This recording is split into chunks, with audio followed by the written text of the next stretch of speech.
Avec la taxe d'apprentissage, donnons-leur des ailes. Avec votre CCI, investissez dans votre avenir et celui de votre région. Faites votre déclaration et votre paiement en ligne jusqu'au 29 février 2012. L'aéroport Toulouse-Blagnac, le partenaire des entreprises du Grand Sud-Ouest, vous présente l'interview Objectif News de 18h.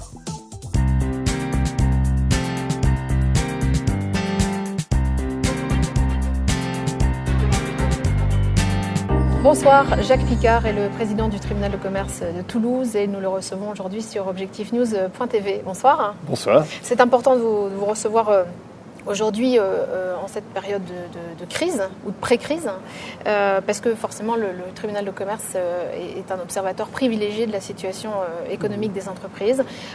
Première question, Monsieur Picard, quel est le bilan que vous pouvez faire de la situation des entreprises en 2011 ? Oui, nous venons de tirer le bilan de l'année 2011 et effectivement, elle se traduit au niveau des défaillances d'entreprises par une légère augmentation. Nous avons une augmentation de 4% sur 2010 et de 1,5% sur 2009. Le nombre de défaillances d'entreprises en 2011 s'établit à 1196 pour l'ensemble de la Haute-Garonne. Donc ça veut dire que c'est un bilan finalement relativement positif ? On peut pas dire que c'est positif. Quand il y a une augmentation du nombre de défaillances d'entreprises, c'est forcément préoccupant. Simplement, on peut nuancer ce constat de deux manières. D'abord, le nombre de salariés concernés en 2011,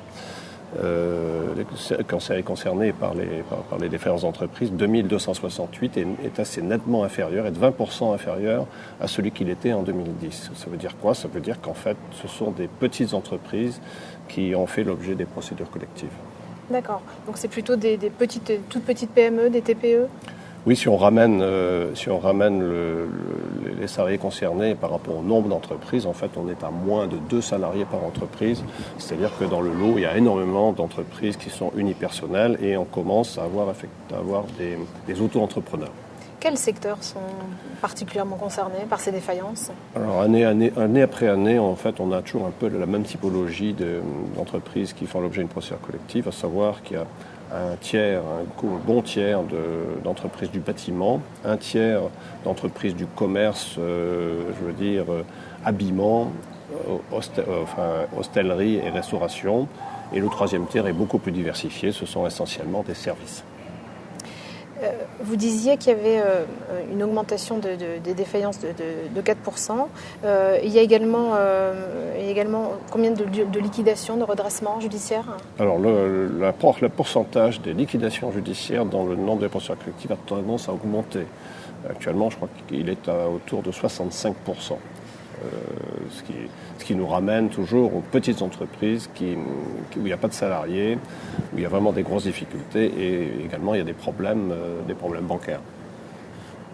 Pour ce qui concerne le redressement ? Le redressement, on est autour de 35% de redressement. Bien sûr, en redressement, le tribunal fait ce qu'il peut pour essayer de sauver l'entreprise. Vous savez que quand on est en redressement, il y a 2 issues possibles. C'est soit le plan de continuation, quand le chef d'entreprise est conservé à son poste, avec un étalement de la dette, soit, si la dette est trop importante, un plan de cession. Quels sont les indicateurs majeurs auxquels un chef d'entreprise doit être particulièrement attentif et éventuellement alerter de lui-même le tribunal de commerce ou en tout cas venir discuter de ces difficultés ? Il est évident que c'est la trésorerie. La trésorerie est quand même un indicateur de la bonne santé de l'entreprise. Mais qu'il me soit permis effectivement de dire au chef d'entreprise que plus tôt il viendra nous voir, plus vite on pourra trouver une solution à ces problèmes. Et en particulier, on a toute une activité de prévention dans laquelle on s'implique beaucoup et qui est de plus en plus connue dans la région toulousaine. Vous êtes président du tribunal de commerce de Toulouse depuis quelle année ? Je termine ma 4e année et je viens d'être réélu pour un second mandat de 4 ans. C'était une de vos priorités, justement cet aspect prévention. Alors, la prévention, pour moi, est tout à fait capitale. On connaît bien les missions traditionnelles du tribunal de commerce, à savoir régler les litiges entre entreprises, à savoir gérer les procédures collectives, mais également, désormais, on a une grosse activité de prévention. Il faut savoir que l'an passé, en 2011, avec 4 de mes juges, nous avons reçu nous avons reçu 900, lors de 931 entretiens, nous avons reçu 632 entreprises. Ce qui est un gros travail. Au cours de ces entretiens, quels sont les conseils ou quelles sont les préconisations que vous faites aux chefs d'entreprise ? Alors, la loi ne nous fait obligation de ne pas donner de conseils. Simplement, il est bien évident que notre premier but, c'est d'établir le contact avec le chef d'entreprise, d'essayer de connaître ses difficultés, d'essayer de les comprendre.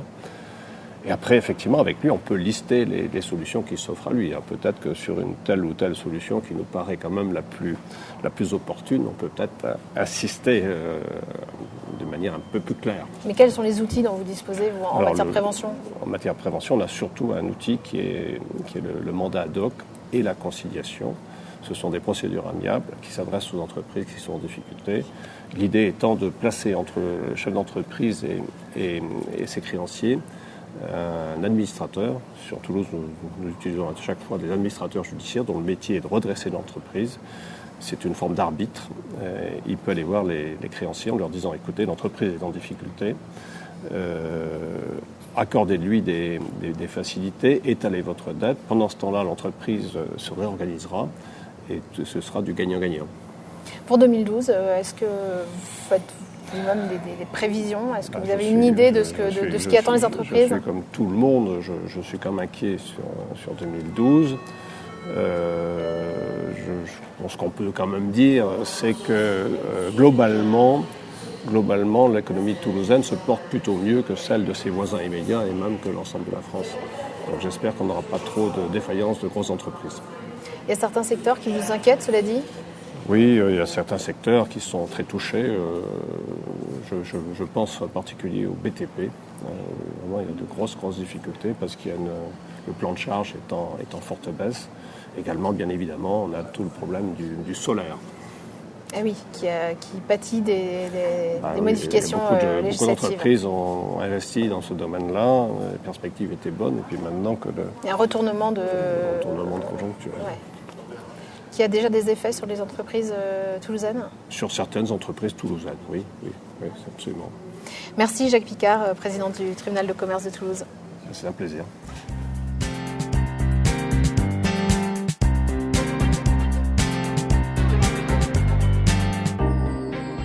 Avec la taxe d'apprentissage, donnons-leur des ailes.